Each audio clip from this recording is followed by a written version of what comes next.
Guidance support math education ক্লাসে নবম শ্রেণীর সমস্ত ছাত্রছাত্রীদের স্বাগত জানিয়ে শুরু করছি আজকের অঙ্কের ক্লাস। আজকের ক্লাসে আমি তোমাদের শেখাবো সম্পাদ্য কোষে দেখি 13 ত্রিভুজের সমান ক্ষেত্রফল বিশিষ্ট আয়তক্ষেত্র অঙ্কন কিভাবে করবে সেটাই তোমরা আজকের ক্লাস থেকে শিখতে পারবে। আর একটা কথা বলবো যে অঙ্ককে কখনো মুখস্থ করতে যাবে না, কারণ অঙ্ক কোনো মুখস্থ করার সাবজেক্টই নয়। অঙ্ককে বুঝতে হয়, অঙ্কের সিস্টেমকে জানতে হয়, আর অঙ্ককে বেশি বেশি করে প্র্যাকটিস করতে হয়, তবেই অঙ্কে ডেভেলপ করা যায়। চলো শুরু করি আজকে সম্পাদ্যের ক্লাস। দেখো কোষে দেখি 13 4 দাগের যে সম্পাদ্য আছে, পি কিউ আর ত্রিভুজের পি কিউ আর কোণের মান 30 ডিগ্রি এবং পি আর কিউ কোণের মান 75 ডিগ্রি এবং কিউ আর যে সরলরেখা তার দৈর্ঘ্য 8 সেমি। পি কিউ আর ত্রিভুজের সমান ক্ষেত্রফল বিশিষ্ট একটি আয়তক্ষেত্র আঁকি। দেখো কোষে দেখি 13 আজকে 4 দাগের অঙ্কে ত্রিভুজের সমান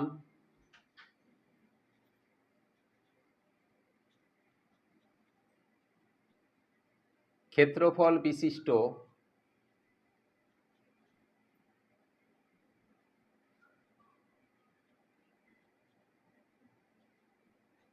আয়তক্ষেত্র অঙ্কন করতে হবে।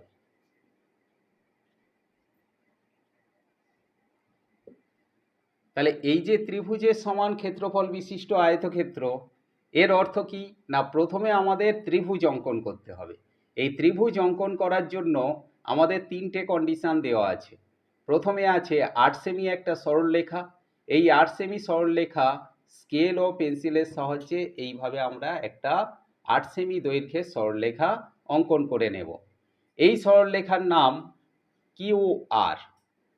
এটা আমাদের অঙ্কের কন্ডিশনে দেওয়া আছে। এটা কত না 8 সেমি। আর কি দেওয়া আছে, একটা কোণের মান দেওয়া আছে 30 ডিগ্রি। এখানে আমরা চাঁদার সাহায্যে 30 ডিগ্রি কোণের সমান করে একটা কোণ এইভাবে অঙ্কন করে নেব। মনে করো এই কোণটার মান 30 ডিগ্রি। আরও একটা কন্ডিশন দেওয়া আছে যে চাঁদার সাহায্যে আরও একটা কোণ অঙ্কন করতে হবে এইভাবে। এই কোণটার মান 75 ডিগ্রি। চাঁদার এই দিক থেকে আমরা কোণটা নিয়ে নেব 75 ডিগ্রি। তাহলে এই কোণের মান 30 ডিগ্রি আর এই কোণের মান 75 ডিগ্রি। এই যে 3টে কন্ডিশন আছে, একটা 8 সেমি সরলরেখা, একটা 30 ডিগ্রি মাপের কোণ আর একটা 75 ডিগ্রি মাপের কোণ, এই 3টে কন্ডিশনের ওপর ভিত্তি করে আমাদের প্রথমে ত্রিভুজটা অঙ্কন করতে হবে। তাহলে এই ত্রিভুজ অঙ্কন করার জন্য দেখো প্রথমে আমরা স্কেল ও পেন্সিলের সাহায্যে এইভাবে বড় করে একটা সরলরেখা নিয়ে নেব। এই সরলরেখার নাম দেব মনে করো কিউ এল, এই সরলরেখা। এবার আমাদের এই কিউ বিন্দুকে কেন্দ্র করে কিউ আর যে 8 সেমি এই দৈর্ঘ্যের যে সরলরেখা এর মাপ নিয়ে কিউ বিন্দুকে কেন্দ্র করে আমরা এইভাবে কেটে নেব। মনে করো এখান থেকে কেটে নেওয়া হলো। এখন এখানে সরলরেখার নাম ছিল কিউ আর, তাহলে এখানে কিউ পয়েন্টকে কেন্দ্র করে আমরা কেটে নিচ্ছি। তাহলে এখানে যে সরলরেখাটা কেটে নিলাম, কিউ এল থেকে 8 সেমি দৈর্ঘ্যের কিউ আর রেখাংশ কেটে নেওয়া হলো। তাহলে ত্রিভুজ অঙ্কনের প্রথম কন্ডিশন আমাদের হয়ে গেল। এরপরে দ্বিতীয় কন্ডিশন কি না 30 ডিগ্রি মাপের কোণ অঙ্কন করতে হবে। তাহলে এই 30 ডিগ্রি মাপের কোণ অঙ্কন করার জন্য আমরা পেন্সিল কম্পাসের সাহায্যে এইভাবে এখানে কেন্দ্র করে যে কোনো মাপ নিয়ে একটা বৃত্তচাপ অঙ্কন করব। মনে করো চাপটা এই রকমভাবে অঙ্কন করা হয়েছে। যে মাপ নিয়ে এই চাপটা অঙ্কন করা হলো সেই একই মাপ নিয়ে এই কিউ বিন্দুকে কেন্দ্র করে এখানেও একটা চাপ অঙ্কন করে নিতে হবে। মনে করো চাপটা এইভাবে অঙ্কিত হলো। এরপরে এই যে পয়েন্ট আর এই যে পয়েন্ট, এই মাপটা আমরা পেন্সিল কম্পাসের সাহায্যে নিয়ে নেব। নিয়ে এই বিন্দুকে কেন্দ্র করে এখান থেকে ওই মাপ নিয়ে কেটে নেব। মনে করো এখানে কেটে নেওয়া হলো।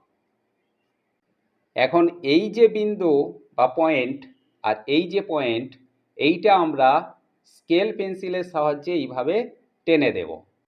এইভাবে যদি টেনে দেওয়া হয় তাহলে আমাদের এই যে কোণটা অঙ্কিত হলো এই কোণের মান হলো 30 ডিগ্রি, অর্থাৎ 30 ডিগ্রি মাপের সমান করে এখানে কোণ অঙ্কন করা হলো। এখন এই কোণটার নাম দিতে হবে। মনে করো জি কিউ আর, এই কোণের মান 30 ডিগ্রি। এরপরে আমরা যেভাবে এই যে 30 ডিগ্রি মাপের কোণ অঙ্কন করলাম, একইভাবে এখানে 75 ডিগ্রি কোণের সমান করে এখানে একটা কোণ অঙ্কন করতে হবে। এর জন্য কি করব, সেই একইভাবে পেন্সিল কম্পাসের সাহায্যে যে কোনো মাপ নিয়ে এখান থেকে একটা বৃত্তচাপ অঙ্কন করে নেব। মনে করো চাপটা এইভাবে নিলাম। এখন যে মাপ নিয়ে এই বৃত্তচাপ অঙ্কন করলাম সেই একই মাপ নিয়ে আর বিন্দুকে কেন্দ্র করে এইভাবে বৃত্তচাপ অঙ্কন করে নেব। মনে করো এইভাবে চাপটা অঙ্কিত হলো। এবারে এই যে পয়েন্ট আর এই পয়েন্ট, এইটার মাপ নেব পেন্সিল কম্পাসের সাহায্যে, নিয়ে এই বিন্দুকে কেন্দ্র করে এখানে বসিয়ে এইভাবে আমরা কেটে নেব। মনে করো এইখানে ছেদ করলো। এখন এই যে আর বিন্দু আর এই যে বিন্দু বা পয়েন্ট, এটাকে আমরা যুক্ত করে স্কেল ও পেন্সিলের সাহায্যে সরলরেখা টেনে দেব। মনে করো সরলরেখাটা এইভাবে অঙ্কিত হলো। এখন এই যে কোণটা হলো, এই কোণের আমরা নাম দেব, ধরো এটা এইচ, তাহলে এইচ আর কিউ, এই যে কোণটা হলো এই কোণের মান হলো 75 ডিগ্রি, অর্থাৎ এই 75 ডিগ্রি কোণের সমান করে এখানে কোণ অঙ্কিত হলো। তাহলে এখানে আমরা দেখতে পেলাম যে এই যে একটা ত্রিভুজ এটা অঙ্কিত হলো। তাহলে এই জি কিউ এবং এইচ আর, এই যে সরলরেখা দুটো, মনে করো এই বিন্দুতে ছেদ করেছে, এই বিন্দুর নাম দিলাম পি বিন্দু। তাহলে পি কিউ আর এটা একটা ত্রিভুজ উৎপন্ন হলো। যে ত্রিভুজের আমাদের কন্ডিশন বলা ছিল কিউ আর 8 সেমি, তাহলে এইটা 8 সেমি, কারণ 8 সেমি সমান করে আমরা কেটে নিয়েছি। আর কি কন্ডিশন দেওয়া ছিল না, পি কিউ আর কোণের মান 30 ডিগ্রি, এটা আমাদের অঙ্কে বলা আছে। আর কি বলা আছে না, পি আর কিউ কোণের মান 75 ডিগ্রি। তাহলে এই কন্ডিশনগুলোর ওপর ভিত্তি করে আমাদের পি কিউ আর ত্রিভুজ উৎপন্ন হলো। এখন এই ত্রিভুজের যে ক্ষেত্রফল অর্থাৎ ভেতরের যে জায়গা, সেই সমান করে, অর্থাৎ এই ত্রিভুজের সমান ক্ষেত্রফল বিশিষ্ট এখানে আমাদের আয়তক্ষেত্র অঙ্কন করতে হবে। এর জন্য সিস্টেম কি, এখন এই যে কিউ আর এই সরলরেখার সমান্তরাল সরলরেখা পি এর সাহায্যে অঙ্কন করতে হবে। তাহলে এর জন্য আমাদের কি করতে হবে, এই যে কিউ আর যে রেখাংশ, এই যে পয়েন্ট দুটো, এইটার মাপ নিয়ে আমরা পি বিন্দুকে কেন্দ্র করে এখান থেকে এইভাবে কেটে নেব। তাহলে কিউ আর রেখাংশের সমান মাপ নিয়ে পি বিন্দুকে কেন্দ্র করে এইভাবে একটা চাপ অঙ্কন করে নিলাম। এরপরে পি কিউ এই রেখাংশের সমান মাপ নিয়ে পেন্সিল কম্পাসের সাহায্যে আর বিন্দুকে কেন্দ্র করে এইভাবে চাপ অঙ্কন করে নেব। এখন মনে করো চাপটা এইভাবে অঙ্কিত হলো। এখন এই যে চাপ দুটো এই বিন্দুতে ছেদ করেছে, এই বিন্দু আর পি বিন্দু, এখানে পেন্সিল এবং স্কেলের সাহায্যে এইভাবে সরলরেখা অঙ্কন করে নেব। মনে করো সরলরেখাটা এইভাবে অঙ্কিত হচ্ছে। এখন এই যে সরলরেখা অঙ্কিত হলো, এই সরলরেখার নাম দিলাম এক্স ওয়াই সরলরেখা। এখন এই এক্স ওয়াই সরলরেখাটা কিউ আর বা কিউ এল রেখাংশের সমান্তরাল সরলরেখা। সমান্তরাল সরলরেখা বলতে এখান থেকে যে দূরত্ব, এখান থেকেও দূরত্ব একই, এখানেও একই, এখানেও একই, এখানেও একই। তাহলে এই রকম সরলরেখাকে বলা হচ্ছে সমান্তরাল সরলরেখা। এরপরে খুবই সিম্পল কাজ কি না, এই যে কিউ আর যে রেখাংশ আছে, এই রেখাংশকে সমদ্বিখণ্ডিত করতে হবে। সমদ্বিখণ্ডিত করার জন্য আমাদের কন্ডিশন কি না, এই যে অর্ধেকের বেশি মাপ নিয়ে, আমরা পুরো মাপও নিতে পারি, মোটামুটি অর্ধেকের বেশি মাপ নিয়ে এই কিউ বিন্দুকে কেন্দ্র করে এদিকে একটা বৃত্তচাপ, এদিকেও একটা বৃত্তচাপ। তাহলে মনে করো চাপটা এইভাবে দুদিকে নেওয়া হলো। ঠিক একই মাপ নিয়ে আর বিন্দুকে কেন্দ্র করে এইভাবে চাপ এবং এইভাবে চাপ। তাহলে মনে করো এইভাবে চাপ দুটো ছেদ করলো। এখন এই যে ছেদ দুটো বিন্দু, এটা স্কেল ও পেন্সিলের সাহায্যে এইভাবে যুক্ত করে বর্ধিত করা হবে। তা মনে করো এইভাবে বর্ধিত করা হলো। এখন এই যে সমদ্বিখণ্ডক অঙ্কন করা হলো কিউ আর রেখাংশের, এই রেখাংশের নাম দিলাম মনে করো এম এন।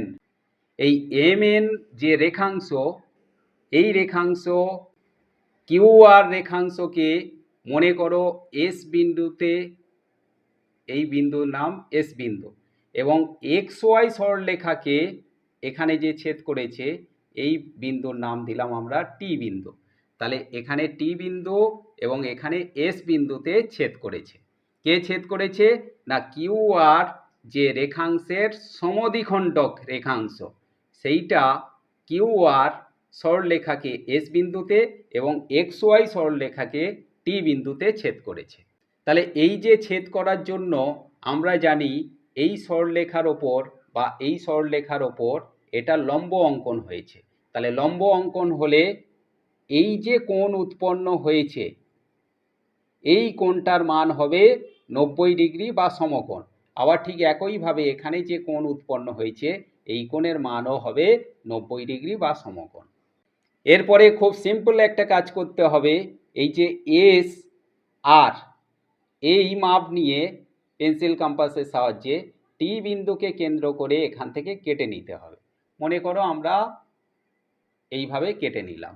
তাহলে এস আর রেখাংশের সমান মাপ নিয়ে টি বিন্দুকে কেন্দ্র করে পেন্সিল কম্পাসের সাহায্যে কেটে নেওয়া হলো। এই কাটা অংশের নাম দিলাম মনে করো ইউ, অর্থাৎ এক্স ওয়াই যে সরলরেখা সেই সরলরেখাকে ইউ বিন্দুতে ছেদ করেছে। এখন এই ইউ আর এই যে দুটো পয়েন্ট আমরা স্কেল ও পেন্সিলের সাহায্যে এইভাবে যুক্ত করে দেব। এই যুক্ত হওয়ার ফলে তোমরা নিশ্চয়ই দেখতে পাচ্ছ এখানে একটা চতুর্ভুজ অঙ্কিত হয়েছে। এই চতুর্ভুজের নাম কি? না এস টি ইউ আর। এখন এই যে চতুর্ভুজটা, এই চতুর্ভুজের এই বাহুর সমান মাপ নিয়ে এখানে এটা কেটে নেওয়া হয়েছে। তার মানে এই যে দুটো বিপরীত বাহু সমান, আবার এই রেখাংশের সমান এটা, কারণ এটা সমান্তরাল সরলরেখা। আরও আমরা দেখতে পেলাম যে এখানে 90 ডিগ্রি কোণ, এখানে 90 ডিগ্রি কোণ অঙ্কন করা হয়েছে।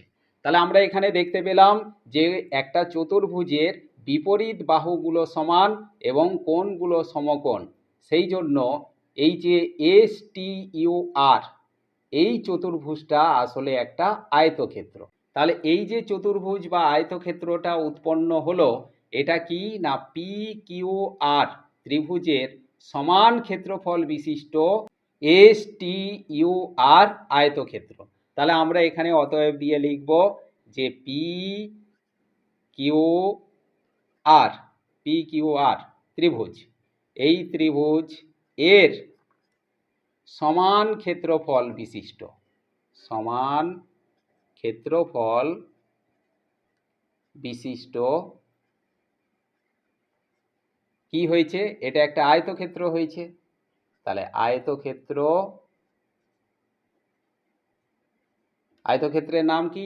S T U R, S T U R অঙ্কিত হলো। তার মানে এই ত্রিভুজের সমান ক্ষেত্রফল বিশিষ্ট এই আয়তক্ষেত্র অঙ্কন করা হলো। আশা করি আজকের ক্লাসে সম্পাদ্যটা বুঝতে কারোরই কোনো অসুবিধা রইল না।